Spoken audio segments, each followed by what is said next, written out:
Et avec Évangile de Jésus-Christ selon saint Matthieu.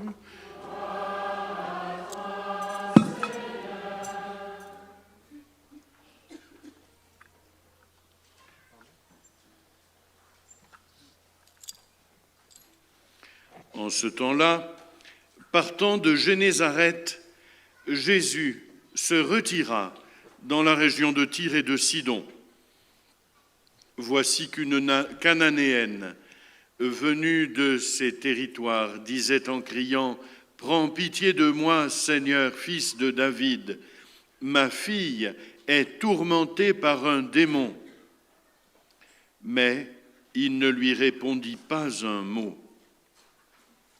Les disciples s'approchèrent pour lui demander « Renvoie-la, car elle nous poursuit de ses cris. » Jésus répondit « Je n'ai été envoyé qu'aux brebis perdues de la maison d'Israël. » Mais elle vint se prosterner devant lui en disant « Seigneur, viens à mon secours. » Il répondit « Il n'est pas bien de prendre le pain des enfants et de le jeter aux petits chiens. » Elle reprit « Oui, Seigneur, mais justement, les petits chiens mangent les miettes qui tombent de la table de leur maître. » Jésus répondit « Femme, grande est ta foi, que tout se passe pour toi comme tu le veux. » Et à l'heure même, sa fille fut guérie.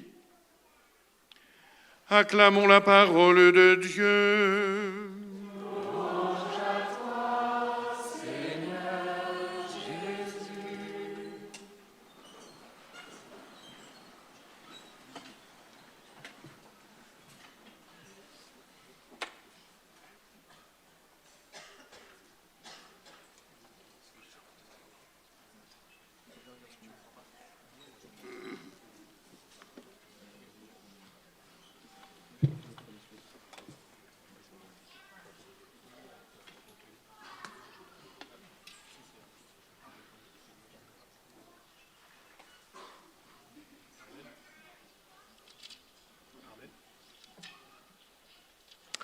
Chers frères et sœurs, ce sont des lectures catholiques. Je ne sais pas si tout le monde sait ce que veut dire l'adjectif catholique. Kata, ça veut dire selon, et Holland, ça veut dire le tout. Quand on te dit quelque chose, essaye de le penser encore plus large que dans ta tête, dans ta famille, dans ton pays. Essaye de voir selon le tout, avec un cœur grand comme le monde. Parce que Jésus est le sauveur du monde. Et un cœur catholique, c'est quelqu'un qui voit une grâce de Dieu, une personne ou un visage personnel et qui essaye de le voir dans cette vision générale de l'amour de Dieu, du Christ qui est le sauveur de l'humanité tout entière. Et dans l'évangile de saint Matthieu, souvent, il fait attention. Il y a les Juifs, il est venu par le peuple juif, et c'est un choix de Dieu spécifiquement fait par lui, mais évidemment il était catholique, il était fait pour le monde entier, et nous aujourd'hui nous sommes heureux d'avoir été sauvés par le Christ, que Dieu est envoyé dans ce peuple choisi et ce peuple béni entre tous. On ne sait pas pourquoi, c'est le mystère de Dieu. Un sauveur nous a été donné, et il est le sauveur du monde entier. Et les lectures d'aujourd'hui sont justement de toutes les nations, vous voyez. Dans la première lecture, on avait « Ma maison s'appellera une maison de prière pour tous les peuples ». C'est justement ce qu'on a chanté pendant le psaume après. Tous les peuples te rendent grâce, avec une seule voix, ils te rendent grâce tous ensemble. Et en fait, cette louange monte de toutes les langues, de tous les pays, pour adorer un Dieu qui est un Dieu unique et qui nous a envoyé son Fils, le Sauveur du monde. Dans l'évangile de saint Matthieu aussi, c'est assez caractéristique. En fait, on poursuit l'évangile de saint Matthieu cette année, et à chaque fois, pour chaque dimanche, l'Église a choisi un texte de l'Ancien Testament qui soit bien en rapport. Et après, au milieu, on suit la lecture de l'Épître aux Romains. Et là, coup de chance, en plus, cette lecture de l'Épître aux Romains, eh ben, elle est en plein dans le thème. C'est un hasard, des découpages. Et alors il dit, vous venez des nations païennes, et moi je suis un apôtre pour toutes les nations. Et c'est vrai, Paul, on sait d'où il vient, et il le dit, en même temps il a conscience, si vous voulez, de sa mission profonde, universelle, pour annoncer le Christ sauveur. Et donc on voit dans cet évangile le caractère un peu international ou plus que juif ou pas. Même si cette grâce a été faite au peuple juif, elle s'étend à tout le monde. Dans l'évangile de Saint Matthieu, ici, c'est une femme qui arrive et elle n'est pas de notre pays, et c'est une cananéenne. Et Jésus s'était retiré dans la région de Tyrée de Sidon, et il y a cette femme qui s'approche. Et alors, elle dit « Prends pitié de moi, Seigneur, ma fille est tourmentée par un démon. » Le texte grec, il dit « Elle est démonisée ». Ce n'est pas un verbe qu'on utilise, mais enfin, on voit bien ce que ça veut dire. Hein. C'est-à-dire que c'est une maman qui tremble de peur et de souffrance parce qu'elle voit que sa fille n'est plus sa fille et qu'elle est abîmée par le démon. Et donc, elle vient vers Jésus comme vers un sauveur pour qu'il la sauve de cette emprise. Et alors, les apôtres à côté sont lamentables, tristes. Alors cette femme, elle aime sa fille, quoi. Et donc elle voit sa fille abîmée comme ça, et elle crie vers Jésus, elle lui dit « Sauve-la », etc. Et les apôtres, ils disent « Bon, allez, fais-lui son petit miracle à pas cher pour qu'on se débarrasse d'elle. » C'est affreux, cette phrase-là, d'ailleurs. Et les disciples s'approchèrent pour lui demander « Renvoie-la parce qu'elle nous poursuit de ses cris. » Dans le texte des Grecs, c'est « Elle nous crie par-dessus, par-derrière. » Donc on en a un petit peu assez. Alors voilà, fais-lui son miracle. C'est de la charité, ça. Et il voit que Jésus est capable de faire des grands miracles. Et ce n'est pas le bien de cette femme qu'ils cherchent, c'est leur propre tranquillité. Voilà, les disciples de Jésus, comme nous le savons très bien, nous tous, pas toujours à la hauteur de ce que Jésus veut, fait, demande et dit, etc., etc. Et alors, lui fait une objection qui nous surprend. Mais moi, je n'ai été envoyé qu'aux brebis perdues d'Israël. Je suis issu de ce peuple, choisi par Dieu. Dans ce peuple, choisi et béni par lui. Je ne sais pas pourquoi Dieu a choisi un peuple. Mais voilà, c'est comme ça. Et donc c'est là que je dois donner le salut, qui viendra et qui ensuite s'étendra au monde entier. Mais il fait une objection très touchante et embêtante quand même pour nous. Je n'ai été envoyé qu'aux brebis perdues de la maison d'Israël, madame. Donc votre fille, c'est bien dommage ce qui lui arrive, mais je ne peux rien faire pour elle. Alors, là, c'est une vraie maman, vous voyez. Vous vous souvenez de ce passage? On a l'impression que Saint Matthieu fait exprès, d'ailleurs. Quelques chapitres plus haut, c'est un centurion romain qui arrive et qui dit mon enfant, il souffre atrocement, fais quelque chose pour lui. Là, les autres ne sont pas contents. Ils disent, c'est un centurion, mais il est romain. Enfin, comme celui-là, il est quand même assez sympa avec nous. Il nous a aidé à construire telle et telle chose. Fais-lui un petit miracle.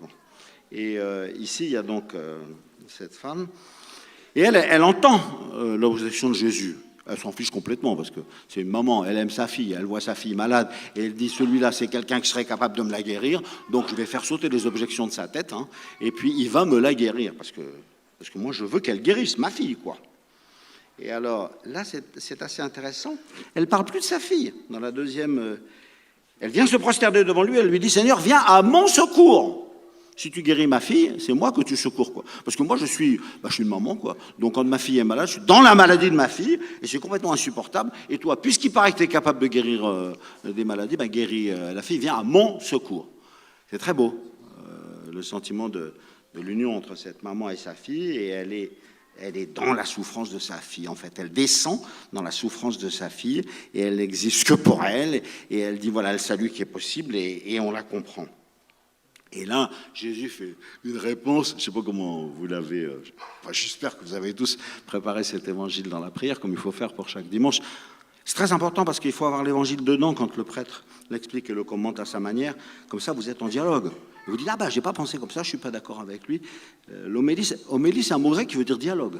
Oui, comme si on était en causerie les uns avec les autres. Et donc, en vous disant le fruit de ma propre prière, je discute avec la vôtre.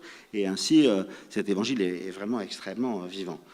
Donc moi, au moins, peut-être d'autres parmi nous, je suis un peu en colère contre cette réponse de Jésus qui lui dit « Il n'est pas bien de prendre le pain des enfants pour le jeter aux petits chiens. » C'est quand même sympa pour la maman. Alors, lui, il sait qu'il est dans le peuple juif et qu'il a été donné pour le salut du monde à l'intérieur de ce peuple. Et il y a une dame qui vient et elle demande plus que ce qui lui paraît être sa mission à lui. Et donc, c'est une parole d'humilité de Jésus. Ma mission, elle est circonscrite, elle est limitée, elle est précise. Et normalement, je dois obéir à Dieu et je ne dois faire que cela. Réaction de la maman. Elle s'en fiche complètement. Je vais te dire une chose, c'est ma fille, quoi. Donc tu me la guéris, puis c'est tout. Alors ça, c'est très joli, quoi. Et elle, qui était une maman qui parlait de sa fille est descendue tout à l'heure dans la maladie de sa fille, alors elle lui dit, viens à mon secours. Quand tu guéris ma fille, c'est moi que tu vas secourir. Et ben, après, elle descend dans les petits chiens. Alors ça, c'est encore plus incroyable. Et oui, Seigneur, ben justement, et ben, les petits chiens, ils mangent les miettes qui tombent de la table de leur maître. Ça, c'est très beau. C'est-à-dire, elle dit, alors vous, les Juifs, vous êtes le peuple choisi, nous, on n'est que les petits chiens, ça m'est complètement égal. Tu me guéris, ma fille, t'as compris, c'est comme ça, c'est ce que je te demande et t'as pas d'objection à faire. C'est assez étonnant et surprenant comme ton de dialogue avec Jésus. Je pose la question de votre prière. Quand je demande quelque chose à Jésus et qu'il ne me l'a pas donné, et est-ce que je dis, j'ai demandé au Seigneur, il ne me l'a pas donné, du coup je m'attriste, ou est-ce que je m'acharge, je lui dis, c'est pas possible, tu es obligé de me donner ça parce que c'est une nécessité vitale, quoi, pour ton royaume, et pour moi, et pour nous, et pour ma famille, etc. Et elle est dans la souffrance de sa fille, etc. Et elle sait que là, il y a le Sauveur, et donc elle ne cédera pas, et elle demande une prière qui exige, quoi. Ça, c'est quelque chose d'assez admirable. Et Jésus craque. Et ça aussi, c'est très touchant. Dieu sait si Jésus est obéissant. Je ne peux pas faire ça parce que j'ai été envoyé pour les brebis perdues d'Israël. Personne ne va dire que Jésus n'est pas obéissant. Obéissant jusqu'à la mort, et la mort de la croix. C'est même ce que nous chantons pour entrer dans le dimanche, c'est notre hymne du samedi soir, qui résume toute la trajectoire du salut chez Jésus dans l'hymne aux Philippiens. Et donc on sait que c'est une qualité suprême, difficile pour nous, et en tout cas lui, il a aimé jusqu'au bout. Le texte grec, il dit, il a aimé jusqu'à l'extrême. Ouais. On pourrait presque dire jusqu'à la folie. Le Seigneur Jésus, ayant aimé les siens qui étaient dans le monde, les aima jusqu'à l'extrême. Ouais. Il faut dire, on appelle parfois la folie de la croix, quoi. Avoir aimé Dieu jusqu'à ce point-là et de s'être laissé emporter pour l'histoire du salut au-delà de toute vie et de toute mort dans une confiance totale et absolue à Dieu, c'est grandiose. Et Jésus admire la foi de cette femme. Grande est ta foi. Ça aussi, c'est beau. Parce que nous croyons en lui, il sait ce qu'est la foi, il est entièrement obéissant à son Père, et quand il voit la Cananéenne, qui est une étrangère, comme l'autre c'était un centurion romain, le papa qui dit « j'ai mon fils qui est malade, viens faire quelque chose pour le guérir », on a l'impression qu'il y a « jamais je n'ai vu une telle foi en Israël », il l'a dit à propos du centurion romain. Donc c'est pas parce que je suis juif et que le peuple juif a été élu, ou nous parce que nous sommes catholiques et que nous avons été baptisés, et qui sont meilleurs que les autres. Ouais. Et quand je vois Jésus dire à des Juifs « Ah, un centurion romain, j'ai jamais rencontré une telle foi en Israël. » Ou cette femme-là « Ah, femme, grande est ta foi. » Je me dis « Bon, et la mienne ?» Parce que moi je suis un catholique, je suis du peuple de Dieu. Et je suis croyant comme Jésus le voudrait, et il serait capable de faire de chacune et chacun d'entre nous ici un compliment comme ça. « Ah, mademoiselle, monsieur, etc. un tel, je vois ta foi est grande et elle est belle. » Pourvu que oui, c'est peut-être possible. Et alors à ce moment-là, on voit Jésus... si je puis dire, vous allez me pardonner cette expression qui n'est peut-être pas très correcte, Jésus qui craque. Il reste toujours obéissant, mais l'obéissance, parfois elle est conçue de manière réglementaire. Il m'a ordonné ça, donc je n'ai pas le droit, donc je ne le ferai pas. C'est ce qu'il a commencé par dire. Voilà ce que le Seigneur m'a demandé, je suis venu en obéissant à mon Père, et je suis venu pour les brebis perdues d'Israël. Mais quand il y a cet événement, cette demande si... profonde qui vient du fond du cœur de cette maman pour sa fille attachée à elle si profondément, alors Jésus craque. Et il reste profondément dans l'obéissance, mais l'obéissance chez lui, on le voit bien à la parole de Dieu, il est entièrement la parole de Dieu qui arrive sur cette terre, mais pas une obéissance réglementaire, ça j'ai le droit, ça j'ai pas le droit. Et donc peut-être c'est un moment assez émouvant de l'Évangile pour arriver à connaître Jésus, dans sa compassion, la souffrance pour cette fille malade et pour sa maman, dans son obéissance à son Père, je suis venu que pour, et puis après dans sa décision libre, qui est peut-être la merveille de l'Évangile d'aujourd'hui. Femme, grande est ta foi, que tout se passe pour toi comme tu veux. Frères et sœurs, faites une demande aujourd'hui, il vous fera peut-être la même réponse.